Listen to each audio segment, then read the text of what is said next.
So ito mga kapakners, oh. Naalala nyo ba yung mga dati kong vlog na binalag ko to?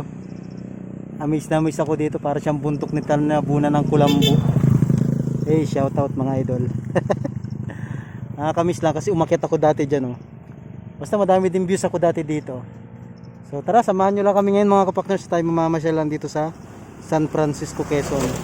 Hello mga kapakners, hello! Yan, narito na tayo ngayon sa Barangay Bayug, Santo Niño. Yan, may parsada. Baka matagal ka na hindi nakakapasyal dito mga kapakners, ay di ipapakita ko sa iyo. Beautiful. Nakakamiss din naman pumasyal din yung mga kapakners sa bayan ng San Francisco, Quezon na yan, lalong lalo na din sa may Bayug. Nakarating na rin ako mga kapakners sa Pugawan at may daan nga rin pala dito. Para nakadalawang beses na ako nakarating ng Pugawan at nakapag-vlog na tayo doon. Viral din yung pagbablog natin sa Pugawan mga kapakners. Ang daming nag-share, ang daming nanood. Para bagang na-miss nila yung kanilang barangay. Dahil syempre baka matagal na silang hindi nakakauwi. Kaya nung napanood nila yung video yun ay medyo na-miss nila. Huwag kayong mag-alala mga kapakners. Dahil nagagala na rin naman tayo. Baka bukas-bukas nariyan hula ko sa inyo mga barabarangay. Pag nakakita kayo mga kapakners ng Honda Click na kulay orange tapos may nakasabit na embudo sa likod, baka ako na yon. Kaya huwag kayong mahiyang tawagin ako at baka naman may dala akong sticker, bigyan ko kayo at may girbaya naman pandikit sa motor o kaya panakot sa daga. Nagulat nga pala ako sa karsada dito mga kapakners kasi sementado na siya. Dito naman tayo sa kabila papasyal mga kapakners dito sa may Mabunga. Kapakners? Opo. We are here at Barangay Mabunga.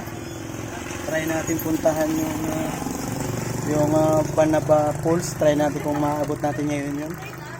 So, hindi natin alam kung abot tayo doon dahil hindi pa naman namin alam talaga kung saan yun.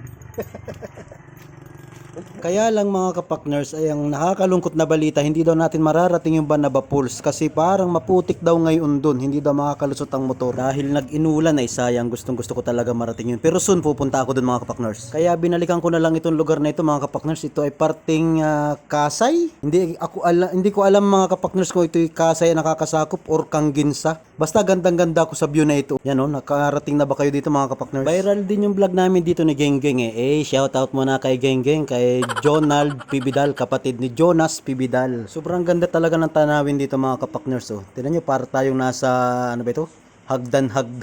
Ganda Beautiful. Kung may dala sana akong bihisan magliligo sana ako doon sa may ilog na yun. Mukhang yan, ang ganda doon mga kapakners. Sarap ng ulam namin mga kapakners. Di ba? Kala ko pare bawal sa iyo. Kasama ko si tatay. Yan si brother. Hey, yan pag-aangat. Ito tindahan ni tatay. Mamaya itutur ko kayo dyan mga kapakners. Tambay muna si Clicky dito sa Utod again. Naging pa mga kapakners magpalipad tayo ng drone mamaya dito. Pakita natin yung mga papakita ko mamaya mga kapakners sa inyo yung mga bubong ng bahay dito sa Don Juan Bercelo. Kita-kits tayo mamaya. Lilipad tayo mamaya. Kakain muna kami.